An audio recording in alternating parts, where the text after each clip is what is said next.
स्नातक प्रथम वर्ष हिंदी साहित्य की कक्षा में मैं मनीष नैनीवाल सहायक आचार्य आप सबका स्वागत करता हूं। हम पढ़ रहे हैं भक्ति काल के महाकवि सूरदास के बारे में। सूरदास शीर्षक पाठ से लिया गया विनय और भक्ति प्रसंग और उसका तीसरा पद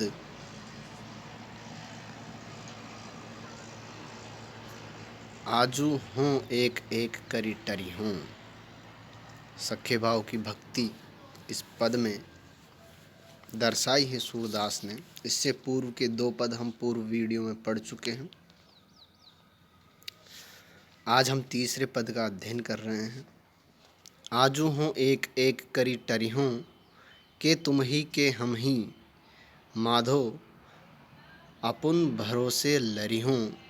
हो तो पतित सात पीढ़िन को पतिते वे निस्तरी हूँ। अब हूँ उघरी नचो चाहत हूँ, विरद बिन करी हूँ। कत अपनी प्रतीति नसावन, मैं पायो हरि हीरा। सूर पतित तबहि उठिए, प्रभु जब हंसी देहो बीरा। यह पद कवि सूरदास द्वारा रचित है और विनय तथा भक्ति शीर्षक से उद्धृत है। पद में सूरदास जी ने कृष्ण से अपने उद्धार के लिए आग्रह किया है। इस पद में सूरदास ने अपने आप को महापापी घोषित किया है और कृष्ण को पतित पावन बतलाया है और कृष्ण को विनय करते हुए याद दिलवाया है कि आप पतित पावन हो, पतितों का उद्धार करने का यश आपको मिला है, इसलिए आप मेरे जैसे या मेरा भी उद्धार करें, क्योंकि मैं खुद भी एक बहुत बड़ा पापी हूँ। इस संदर्भ में यह दोहा है। सूरदास जी कह रहे हैं आजू हूँ एक एक करी टरी हूँ। आजू यानी आज, हूँ यानी मैं, एक एक करी टरी हूँ, एक एक करके। ये एक मुहावरा है। एक एक करी, एक एक का हिसाब करना, यानी प्रत्येक मामले को स्पष्ट करना। एक एक करी, एक एक करना या प्रत्येक मामले को स्पष्ट कर देना। टरी हूँ यानी टलना, हटना। तो सूरदास जी कहते हैं कि हे प्रभु, आज मैं आपसे अपना सारा हिसाब कर लूँगा, एक एक करी सारी बात को स्पष्ट कर दूँगा, अपने एक एक पाप को आपको गिना दूँगा और अपना उद्धार करवा लूँगा। यानी मैं आज सारा मामला रफा दफा करवा दूँगा, पूरा हिसाब स्पष्ट करवा लूँगा। मैं अपने संपूर्ण पापों को आपको गिना दूँगा कि मैंने कितने पाप किए हैं। मेरे सारे पाप संपूर्ण पक्ष आपके सामने प्रस्तुत कर दूँगा और आपसे अपना उद्धार भी करवाने का वचन लूँगा। आगे कहते हैं कि के तुम ही के हम ही, के तुम ही के हम ही। आज या तो तुम हो या मैं, माधव हे माधव हे कृष्ण।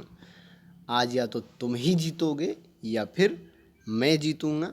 अपन भरोसे लड़ी हूँ, आज मैं अपने भरोसे ही आपसे लड़ूँगा। लड़ी हूँ यानी लड़ना।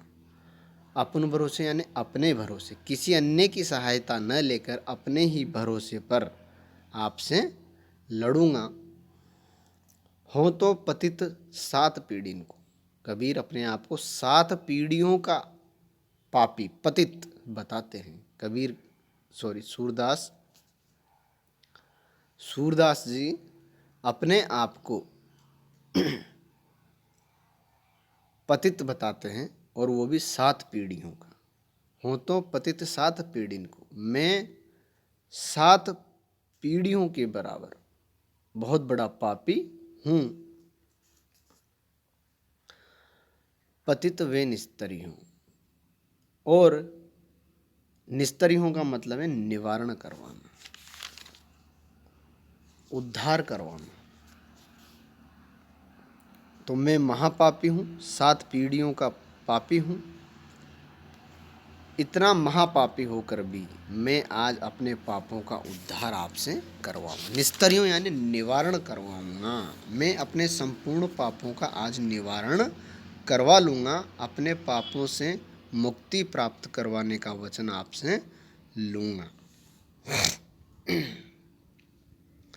आगे कहता है कि अब हों उघरी नचो चाहत हूँ, बिरद बिन करी हूँ। अब हो यानी मैं, उघरी यानी उघाड़ना, स्पष्ट करना, सारा मामला दिखा देना, सारी बात बता देना।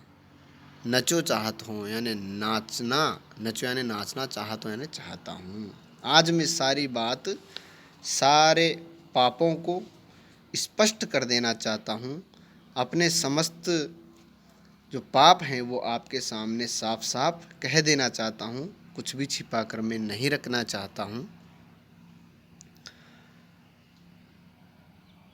और बिरद बिन करियो हूँ, बिरद यानी यश। आपको जो यश प्राप्त हैं कि आप पतित पावन हैं, पापियों का भी उद्धार करने वाले हैं, इसलिए आप मुझ पापी का भी उद्धार करें।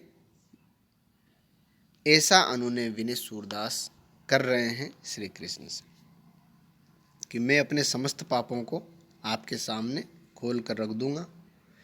किसी भी पाप का हिसाब बाद में कराने की बात मैं नहीं करूंगा, आज ही अपने पापों का हिसाब करवाऊंगा। अब मेरे इतने अधिक पाप अगर आप क्षमा नहीं करेंगे, मेरा उद्धार नहीं करेंगे, तो बिरद बिन करियो, आपका जो यश है कि आप पतित पावन हैं, यह यश समाप्त हो जाएगा। कत अपनी प्रतीति न सावन, प्रतीति यानी विश्वास, प्रतीति यानी पहचान। आपकी जो पहचान है कि आप पतित पावन हैं, इसको आप कत यानी क्यों, नसावन यानी नष्ट करवाना चाहते हो। आप पतित पावन हैं, इस पहचान को, इस यश को आप क्यों नष्ट करवाना चाहते हैं? अगर नहीं चाहते तो आप मेरा भी उद्धार करें। मैं पायो हर हीरा, मैंने आपके रूप में एक हीरा प्राप्त किया है। आपके रूप में मैंने एक हीरे को प्राप्त कर लिया है। सूर पतित तभी उठें प्रभु जब हंसी देही बीरा। सूरदास जी कह रहे हैं कि मैं पापी, पतित यानी पापी, तभी यानी तभी उठी यानी उठूँगा, तभी अब यहाँ से हटूँगा जब हे प्रभु आप हंसी यानी हंसकर खुशी खुशी देहों बीरा, बीड़ा उठाओगे। बीरा यानी बीड़ा, जिम्मेदारी। जब आप मेरा उद्धार करने का बीड़ा उठाओगे या मुझे वचन दोगे कि आप मेरा उद्धार करेंगे या मेरी उद्धार करने की जिम्मेदारी आप लोगे, तभी मैं यहाँ से उठूँगा, हटूँगा। ऐसा सूरदास जी अनुनय विनय कर रहे हैं श्री कृष्ण से। तो यह जो सूरदास की भक्ति है, यह एक प्रकार का हट है श्री कृष्ण से सूरदास का, और यह हट सूरदास जैसा कवि ही कर सकता है, क्योंकि यह उनकी सखे बाऊ की भक्ति है, जिसमें एक विनम्र हट सूरदास कर रहे हैं। इनमें कुछ मुहावरों का प्रयोग भी है, बीड़ा उठाना, एक एक करना, इस प्रकार के। भाषा ब्रज हैं, अनुप्रास, काव्यलिंग आदि उदाहरणों का प्रयोग इसमें हुआ है। पद की गेयता प्रशस्य है। धन्यवाद। अब इससे अगला जो पद हैं वो हम अगले वीडियो में पढ़ेंगे।